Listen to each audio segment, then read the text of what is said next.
euro 2.5 million sales against 2.6 million in Q1 as well as Q4 of the last financial year. Losses in Q1 was 0.7 million against a loss of 1.2 million in Q4. The cost control efforts as well as drop in input costs helped to minimize the losses. We communicated in the last call the losses in FY24 will be around 2.5 million. We expect AWUKO to break even by FY25. We maintain the same outlook. Coming to the bottom line performance for the quarter, profit and loss before finance cost and tax at consolidated level was 31 crores against rupees 18 crores in Q1. The increase predominantly coming from standalone margin moving from 12.1% to 15.3%, better performance at Sterling and closure of China. Sequentially, PBIT margin dropped from 32 crores to 31 crores. This is due to lower profits in India, America, Middle East and China. Margins at consolidated level dropped from 7.3% to 6% sequentially, but improved from 3.5% in Q1 of the last year. Electrominerals. Electrominerals consolidated revenue for the quarter was rupees 418 crores versus rupees 406 crores in Q1 of the last year, resulting in an increase of 3%. And standalone electrominerals grew at 10% quarter over quarter to 197 crores from 179 crores in Q1 FY23 and grew by 11% sequentially. Polski Abrasive Works, Russia and Foskor Zirconia, South Africa was almost flat quarter on quarter and marginally lower when compared to sequentially. For the quarter, profit before finance costs and tax at consolidated level was 74 crores, against 59 crores in Q1, predominantly contributed by better performance of WA. PBIT at standalone level, it grew by 59% to 23 crores and 23 crores sequentially and degrew 25% quarter over quarter, after easing in commodity price impacting the realization of our products and higher input costs. Coming to performance of VAW, despite challenges due to ongoing Russia-Ukraine conflict, the team at VA is continuing to manage the risk well and taking suitable actions every time. The operations are running well and the installed capacities are being utilized well. VAW delivered its higher ever quarterly sales of ruble 2.4 billion in this quarter compared to ruble 2.12 billion prior quarter and ruble 2.11 billion in Q1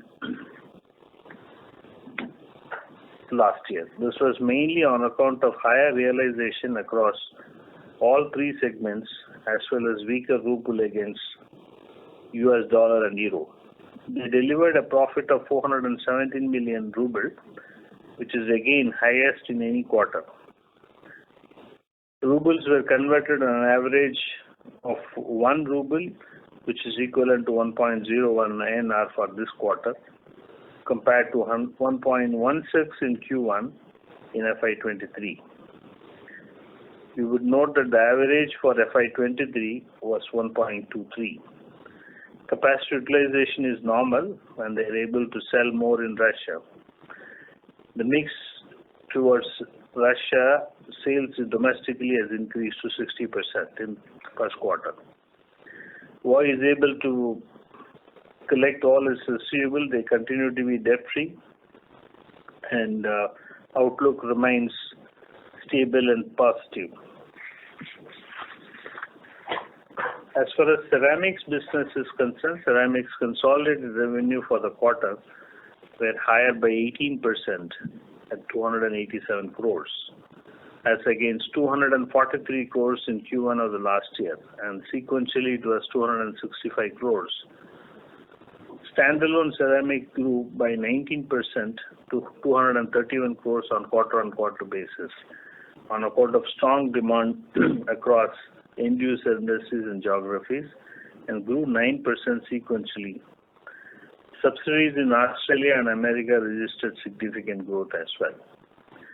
Profit before finance costs and tax at consolidated level grew by 39% to 81 crores from 58 crores on quarter-on-quarter basis and grew 31% sequentially at standalone level.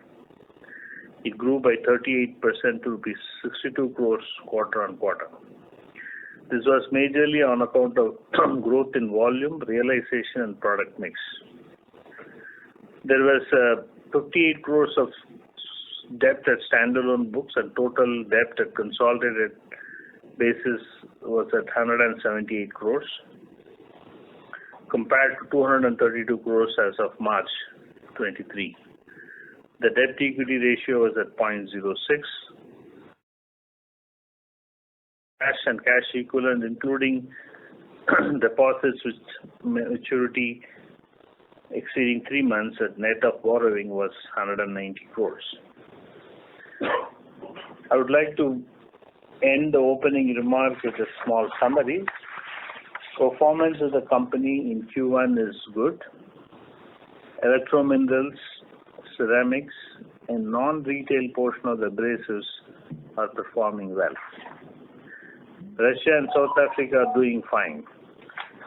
Awuko progress is in line. There is a softening of demand in Europe and Rhodius is working on an effective response plan. Company remains debt-free.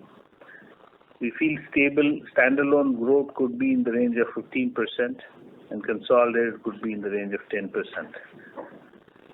And standalone and consolidated PBIT margins compared to FY23 should improve. With that, I think we will complete the opening remark. We'll be happy to take your questions. Thank you. Thank you very much. We will now begin the question and answer session. Anyone who wishes to ask a question may press star and 1 on their touchtone telephone. If you wish to remove yourself from the question queue, you may press star and 2. Participants are requested to use handsets while asking a question. Ladies and gentlemen, we will wait for a moment while the question queue assembles.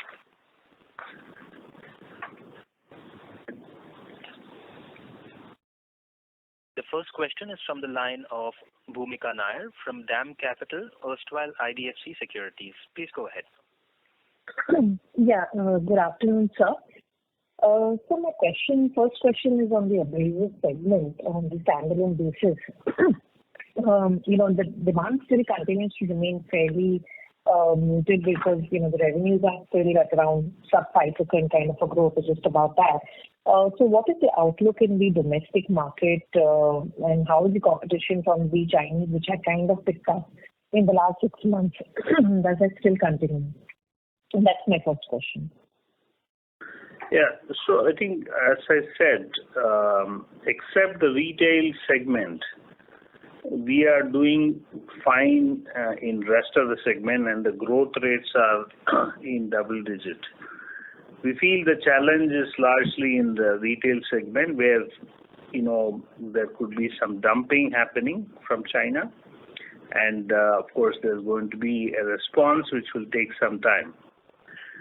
And as I said that, we could be looking at a broad 10% growth, which is what I indicated at the full year level.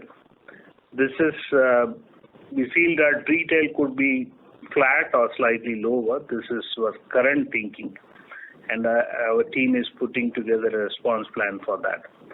Other than that, I think the standard industrial side, precision side, and international exports are all doing fine. So 10% would be the abrasive standalone entity growth? Yes. Okay. So here we were, obviously, yes, there is a challenge, as you mentioned, but there was also a plan to kind of, bring the technologies and the practices that they have on the thin wheel and the lower end category out here. What is the progress on that aspect for improving the abrasives cost competitiveness in the local market? So the bringing technology of RHODIUS is not to address the cost competitiveness in India, but it will address the cost competitiveness in Europe. By having product manufactured here, we will be able to supply to the Europe well, which are all the baseline products, which is, I think we are progressing well. I think we will take 18 months by the time we will have these work that whatever we are doing currently, we will do that, which requires, for example, we are currently working on a OSA certification, which is a base level requirement, and the audits are currently going on.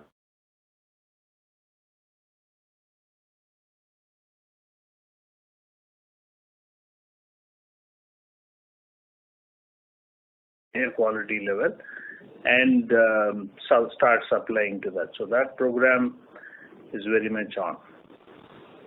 Okay. So my second question is on the EMD segment and our new initiatives out there. What is the progress of the high purity SiC that we were looking at? We were already in pilot stages out there. Industrial sector was much ahead than India. So what is the progress out there? And also, if I may just squeeze in on the progress of the SOFC within the ceramic segment. So as far as in terms of the high purity silicon carbide, we are doing it at both in Korea as well as in Russia, and these are at the, I would say, lab scale, where we are testing these products and creating confirmatory results for various parameters, which requires, are we able to achieve the 4Ns and 5N capability, and that is what we have done, and we have reasonably achieved the 4N capability, and we are progressing towards on the 5N side of it. And we are also, in the meantime, setting up a plant in India, and that will convert it from a lab scale to a small mini plant at this point in time. That's what we will get into that. As far as SOFC is concerned, I think the progress is quite decent. We have been fully utilizing our capacity. One of our major customers is doing well, and that progress is really well as far as CUMI is concerned. And the progress in terms of further parts that we can supply in the SOFC field is also very much in line with the time scale that they are working with the customers. Sure. So just one follow-up on the high purity silicon, when do we see that progressing from a lab phase to a revenue? And within the SOFC, what is the kind of revenues or run rate that we are operating at, and what can possibly get to over the next 2 to 3 years? See, high purity silicon carbide setting up could take a year, and then we will start supplying these products. So I would say it might take a year to set up and then establish ourselves another year. SOFC, I think we don't share an individual component-wise details as far as the industrial ceramic piece is concerned. But, it's a very, sizable portion of our business, and we are progressing well there. Sure, sir. I'll come back in the questions. Thank you very much. Thank you. Thank you. The next question is from the line of Bhavin Vitlani from SBI Mutual Fund. Please go ahead. Good afternoon, gentlemen. Good afternoon. The question is on Evoco, where it's a little disappointing for your expectations. So could you talk about the cost takeout initiatives, given that passing on price increase and increased cost is difficult. So how do you scale up in the revenue, which is very critical for you to turn around? And is the eventual plan of 11% still intact? So I missed your first sentence. Could you repeat? Are you talking about Rhodius? Yes. The question is on the Rhodius, where the performance has been below your expectations. And so how do you take out costs as you're not able to pass on the price hikes? And Absolutely. Your guidance of 11% margins over. Yeah. No, very fair question. I think so. First of all, the biggest portion of it is the energy cost. So these costs are contracted much in advance, and that is okay. We had a benefit of that in our favor last year, but that is impacting us in the current year. So as we see, the cost of gas prices have come down, and I think our contract, once it's over in the current year, we expect that will taper down, and that is we are currently seeing that. The second is we are also working in terms of improving the product output, which is basically some rework in terms of material preparation investment that we have done, as well as in terms of line balancing that the work that Rhodius is doing. We feel that would also help us to bring the cost down. To your question of will we get to the 12% that we indicated to you in terms of the PBIT margin, we are still confident of getting that. I don't think we have any doubts on that. It's a temporary phase. I would say that the softening what we are currently seeing. Products are in demand, but at the same time we have to recognize the fact Europe is going through a demand challenge. So hence I think it is important to bring this up, and that's how we are sharing the current outlook. As I said that we still have 8 months to work on in terms of any other possibility of bringing these. And see, some of these contracts are with private label partners happens much in advance. So hence we need to work with each one of them and win these orders, which we are definitely working on. How can we load the business in such a way that we get the benefit of the volume, and that's what we are currently working on as well. Actually, second question is on the industrial ceramics piece of the business, and within that, where we've seen that refractories is a piece where we are running full out despite the strong growth. Could you just give us outlook on the new expansion initiatives in the refractory space and also the other expansions in the ceramics segment? So ceramic segment, I think, has got two components, the refractories and industrial ceramics. Both the components are doing well, and in fact, the refractory side of it is definitely, edging higher than industrial ceramics at this point in time. And all our programs in terms of the capacity expansions, investments in latest process, all that is fully on stream. Nothing is held back. We don't see capacity coming in way as a constraint. Okay, so just a follow-up here. What is the outlay towards the expansion in the industrial and the refractories, and what will be the volumetric expansion? Will it like double or so the current capacities? So I think, if you really see this year, I think the Q1 they have grown at about 19%, and we should expect a 20+% growth is very much possible. Okay. Yeah. Thank you so much for taking it. Thank you. Thank you. We have the next question from the line of Harshit Patel from Equirus Securities. Please go ahead. Thank you very much for the opportunity, sir. So my first question is on the standalone electrominerals margins.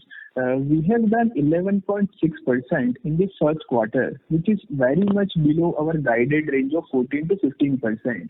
While I understand that we had done some structural improvements in the past couple of years, such as producing the synthetic version of brown-faced alumina, modernization of furnaces to increase the process yields, and so on and so forth.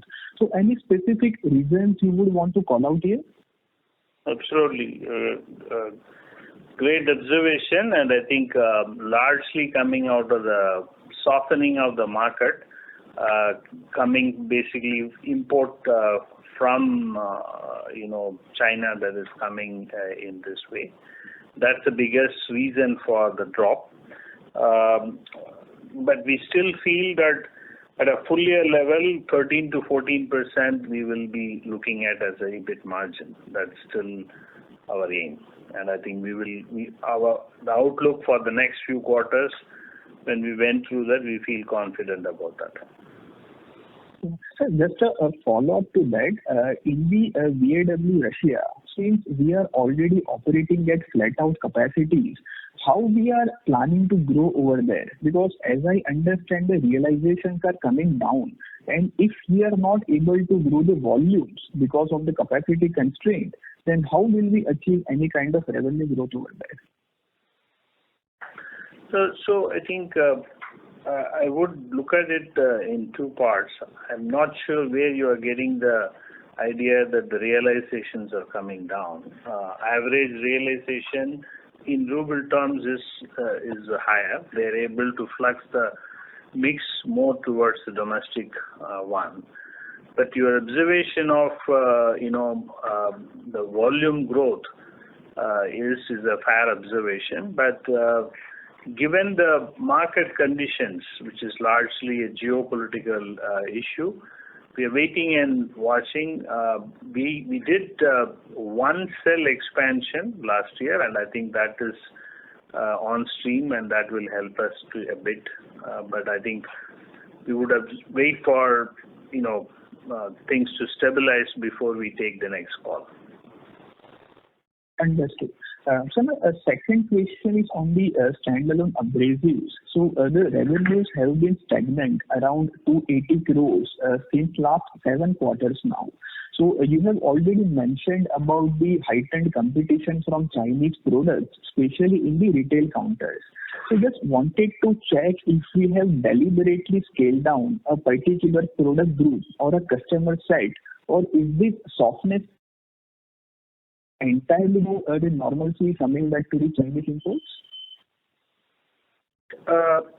So I would like to split this into two parts. One, the part that is on the retail side of the abrasive business, and the part which is on the industrial side of the abrasive business, both on precision and standard industrial product side.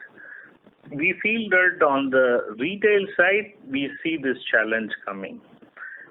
But on the rest of the side, we are able to see the growth, and as I said, that the growth on those sides will be double digit, with the retail either at flat or slightly lower than the last year. We are expecting about 9 to 10% growth. But I think this is our current outlook. Our people are working in terms of how should we work on a response plan in terms of addressing this. It is a fact that we have been flat for a couple of years. We are conscious, and we will get back. I think give us about 6 quarters in terms of how do we respond to that. We are working on multiple strategies to address this. Understood. So just a small follow-up to that. Have we reduced the prices of our products as input costs have started coming down, or the pricing remains at the same level as before?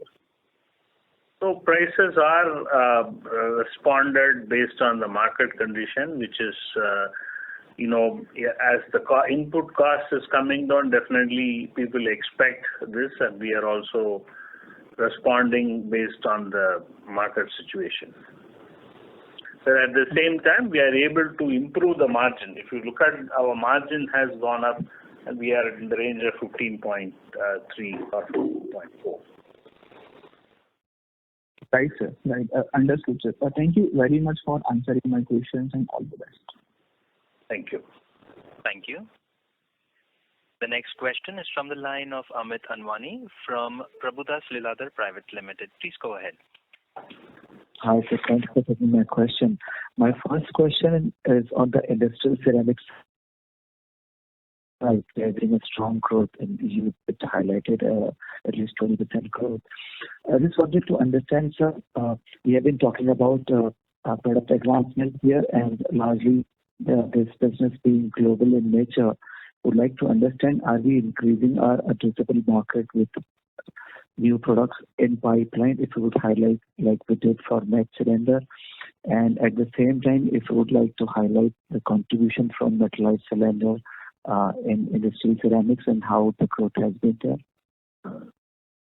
Yeah, I think we are definitely trying to improve our product range, service the customer, and as the customer also expects us to move along with their own, growth as well. Like, a lot of our customers are asking us, can we supply a part which probably they are sourcing elsewhere at this point in time. So definitely these programs are there, and some of them are very interesting areas that we are working on, which I think will start playing out, in future. Similarly, even in the refractory, also we see that quite an interesting demand. Overseas exports is really picking up, and that is also helping us in terms of the growth. So I would say that both these engines are currently firing well, and we are doing, the right steps in terms of addressing that. Right. My next question is on abrasives. You did highlighted on retail side we are facing headwinds. So how much is the retail portion in abrasives? And second question on the Rhodius abrasives, you did highlighted that the major advantage would be the taking cost advantage in India and selling products there. So what is the utilization there, and how we are actually thinking to increase utilization in Rhodius abrasives in coming quarters? So as far as the retail is concerned, we are in the range of about 30 to 35% is our share of our business is the retail. And as far as the Rhodius abrasive, they are operating pretty much on a very high capacity utilization. So that is not a challenge, and what we are really looking at is a challenge of price drop or expectation of the price drop from the customer vis-a-vis our situation of passing on the cost and thereby the price increase. So that is where this current struggle is, and we are working towards that.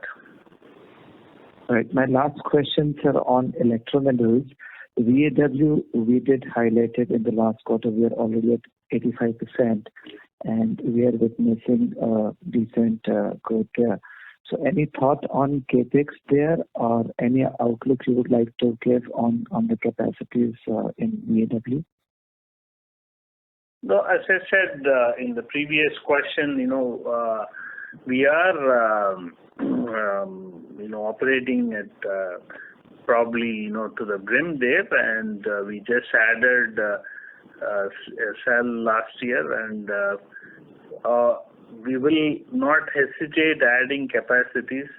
We will wait for some stability in the geopolitical situation before we start adding capacities.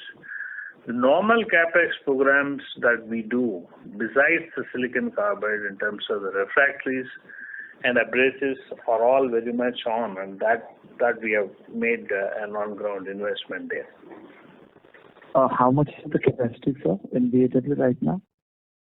How much is the capacity in VAW? Capacity is about 90,000 tons of silicon carbide. Thank you, sir. All the best. Thank you. Thank you. The next question is from the line of Karan Gupta from Varanium Capital. Please go ahead. Hello. Yes. Sir, I'm audible. You're audible. There's a lot of disturbances there. Yeah. Okay. So I think right now it's okay. So my question is more related to on the industry side. I'm audible, right? Sir, if you are on a speaker, I would request you to come off from the speaker. No, I'm using handset. Yeah, so basically my question is related to the industry side where we are working on, abrasive or minerals or your ceramics, industrial ceramics. So we are more on B2B products, right? So how do you see the B2B products is panning out in the premiumization story, where the B2C products, which is all the consumer products, right, which goes to the end consumer. So they are all on the premiumization path. So where do you see in the next 5 years or maybe 10 years the B2B products segment, which is all using the manufacturing side, right? So that's the story panning out in India about the manufacturing story or the production, industrialization, this thing. So how do you see this thing? Yeah, I think it's a great observation. I think India is witnessing a lot of investment in high-tech manufacturing as well as, some of the new tech industries coming into India. So definitely the B2B, what you call as industrial products, definitely will be in demand, and products that we have, practically we don't have any business to consumer type of a product. We have all B2B, and probably a channel could be a different, but I think by and large it's that type of application. And we see, I think, a great opportunity for a company like us in terms of the what India would present to us as it goes from from the current to say a third position as the government wants to by 2030. Definitely a far more greater opportunity for companies like us will be there. Okay, so the differentiation in the products will be on the basis of what can comparatively in terms of our cost. Sorry to interrupt, but the line for you is not very clear. We are losing your audio in between. May I request you to please use the handset while you're speaking? Yes, I'm using handset. Maybe there is an environment which not allow the connection better. But I'm trying to ask the question. Okay. The competitive advantage making in the B2B segment, which is more on related to the cost effectiveness, right? On the basis of cost advantage, we can make the competitive advantage, or anything we can introduce in the B2B segment. I'm asking overall industry, which is not abrasive, maybe your bearings, maybe minerals, or anything which is related to the manufacturing side. So I'm trying to get your broader view on this thing. Yeah, I think I think some of the businesses that we are all in actually it requires a lot of processing and technology skill sets are required. It's just not the cost which acts as a competitive advantage, Perhaps you start with cost as an advantage, but predominantly it's the value that we would create, both out of the technology as well as out of the processing capability. Plus the integrated value chain that we possess in terms of the minerals that we will have and which is manufactured by us helps us to get integrated into both abrasives, ceramics and the factory products. So these are the value opportunity that we will be able to create and bring the differentiation. Okay, and just the last one is how do you tackle this thing? The China or the other, let's say, manufacturing countries are dumping the product, So how do you tackle it in the long term? So that's something related to my previous question. Yeah, I think I will give a very generic response because we are in a very wide sector that we are looking at. Mm-hmm. In the long run, you have to compete on the values, and that's the only way you can compete. Any country for that matter, and that is what we are working on. The policy will be also beneficial if the governments are implementing about the dumping part. So that will be helpful kind of thing.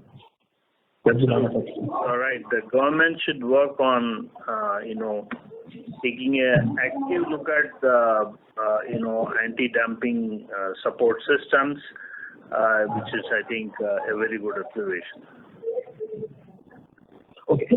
And I think in the long term, if let's say you as a company dumping your product in another country, right? Let's say you have 2 to 3 segments, you are dumping your product in another country. So in the long run, you will be beneficial in terms of financials, or you will be, over long term, you will be devastated. Just a hypothetical question. Yeah. I think I'm not getting your question right, but I think if you're asking us whether we will be going and dumping in some other country, the answer is no. That's not our interest, and probably we are not playing in those type of field. And our scales are not that high for us to start looking at dumping as a way to survive. Okay, fair enough. Last line. Thank you. Thank you. Thank you. Ladies and gentlemen, if you wish to ask a question, you may please press star and 1. The next question is from the line of Aditya Mongia from Kotak Securities Limited. Please go ahead. Thank you for the opportunity. The first question was more focused on Russia. Now, you talked about a constraint on the supply side, but assuming there is no constraint from a supply perspective, given where globally things are going in China plus one, what kind of growth, let's say on a 5-year block, can you see out of Russia? Aditya, I wish we have able to do such kind of a forecast in a country like Russia. You would appreciate that it is amongst many things that's going on at this point in time. But what I can tell is that what is going in favor or Russia as a country has got a lot of minerals. This is not going to change overnight, and the demand for those minerals will continue to be there, irrespective of the political situation that it is facing. And the cost positions that they have are really attractive. So these are core, I would say, values that are the advantage that Russia possesses at this point in time. And hence, I would like to look at it that way. And it is difficult for me to give a forecast, let's say, 5 years from now, what would be the growth. If things are normal, I think we can definitely look at all possible ways to expand there, and this is a good place to work on. Understood. The second question that I had was again related. You talked about realizations from Russia going up. What are the kind of drivers driving that thing up? Just want to get a sense of whether there's a mix change that is happening and how much more realization growth can actually happen from here on if capacity is a constraint. I think the way I would like you to look at it is that there's a demand inside Russia, right? And those demands were met by us as well as by imports. Now, the Russian government is also looking at similar to Atmanirbhar programs in terms of supporting the Russian industries as well as supporting the consumption that should happen in a domestic manufactured industry. So hence they are also looking at how can they support their ecosystem, and they are also facing in terms of sourcing products from outside of Russia. So obviously these things help at this point in time. So I would say that that's the reason we are also having capability to change the mix and improve the mix in what we sell in Russia, and thereby we are able to continue to progress well. Understood.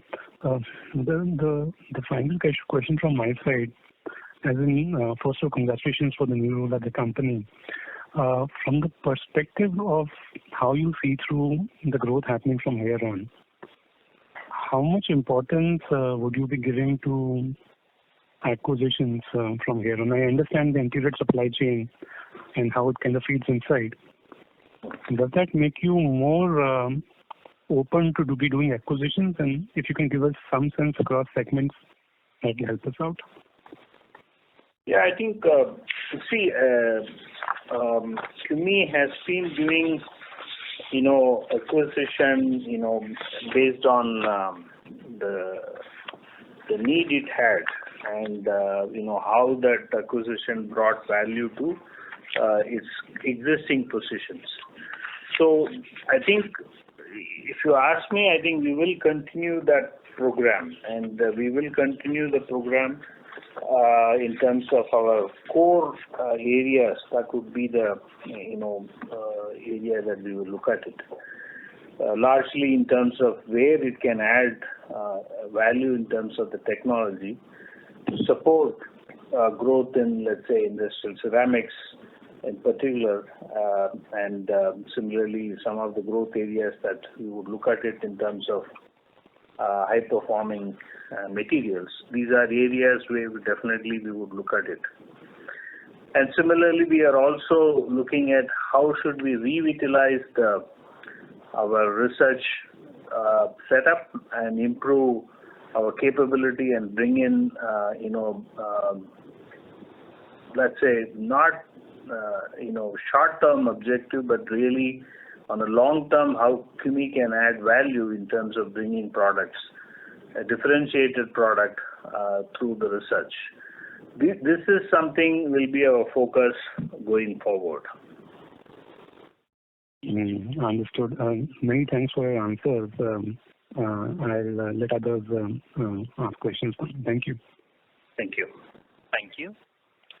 The next question is from the line of Harshit Patel from Equirus Securities. Please go ahead. Sir, thank you very much for the follow-up. So my question is on Plus Advanced Technologies. I think in the last annual report, you have mentioned quite a lot about what are the new products that you are developing over there, including those vacuum insulation box and one order that you have received from a power utility company as well. So could you give us some outline about what would be the growth drivers over there? What kind of growth that we are looking at? Would that be in excess of more than 20-25% or not over the next 3 to 4 years? And what are the actions we are taking to become profitable over there? I think last time you had mentioned that for the full year FY24, that segment will become profitable. So are we on track with respect to that or not? Right. So I think as far as Plus is concerned, they are working on multiple segments. The key focus segment is, building is one key focus area, which is basically how do you reduce the energy intensity of a building. Then the second area is the cold chain, which is largely, how do you supply products from, what is produced is efficiently supplied to the market. And there are current methods of serving them in terms of, reefer tracks type of model, and how do you make use of PCM as an alternate. Similarly, the other area is transportation of vaccines, transportation of medicines.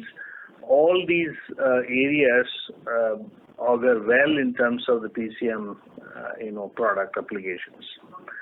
They also have polymer as the third vertical. That is also the key focus area. What currently they are doing is bringing out newer and newer applications and demonstrating to the customers in terms of the use of it and convincing them to shift. And this is actually is a process that takes time because there's going to be an initial first cost which is going to be higher, but a lifetime cost is going to be lower. But also you are having a very, very green, conscious cost that you will have. But it takes time. In India, it's not going to be easy for converting from, a traditional solution to a solution like this. But that's what, our team is working on. From a small base, their growth rates can be higher. And I still feel that, we should give them, a couple of more years before we start, presenting and reviewing them in terms of focus lens. People like you can start looking at that. So I would say it's something that we nurture at this point in time. Let's allow them that space, and then we will wait for their growth. Understood, sir. Thank you very much. Thank you. The next question is from the line of Bhavin Vitlani from SBI Mutual Fund. Please go ahead. Yeah, thank you for the follow-up. This is regarding the previous answer. So very confusion. You mentioned the SiC prices in Russia has been going up, but in the domestic EMD you mentioned about drop in the realization. So if you could answer in two ways. One is the quantum of price increases in Russia and quantum of price drop in India over the last quarter in the YOY terms, and if you could just help us understand this better. Yeah, I think it's a good observation. I think what we talk in India is largely alumina-based material, and what we are talking in Russia is a silicon carbide, and material coming from Russia into India is pretty expensive, and that's not to be compared. So here we are talking about materials coming from China into the Indian market and bringing the prices down. Basically, it's I would say not on a fair basis, but let's say it's a dumping that would happen. But I don't believe that they can keep on doing this. So we feel that we are able to match sometimes the prices based on the volume, and we are able to continue to keep the utilizations and capacities on stream. And that's why you are seeing that the growth there, margin improvement is there, and we feel that there will be also continued such programs. But at the same time, we are also moving lot of value-added products that get supplied, which helps us to not based on a commodity-based discussion, but actually the value adds that we could bring down. So that's what we are currently working on. Could you give us the price realization change YOY in this quarter, both in domestic and in Russia? I'm sorry, sir. At this point, I will not be able to discuss that. Okay, no worries, sir. This last question is, what is the capital expenditure plan for the current and the next financial year, and how would that be across the three divisions? So last year we spent about close to 300 crores is the consolidated capex spend, and we would generally we should be ballpark in that range this year as well. And how would that be different across the three segments? I would say for East, I think you can take one third, but it could be somewhere 25%, somewhere it could be 35%, but ballpark is one third. Sure. Yes. Thanks for taking my question. Thank you, Bhavesh.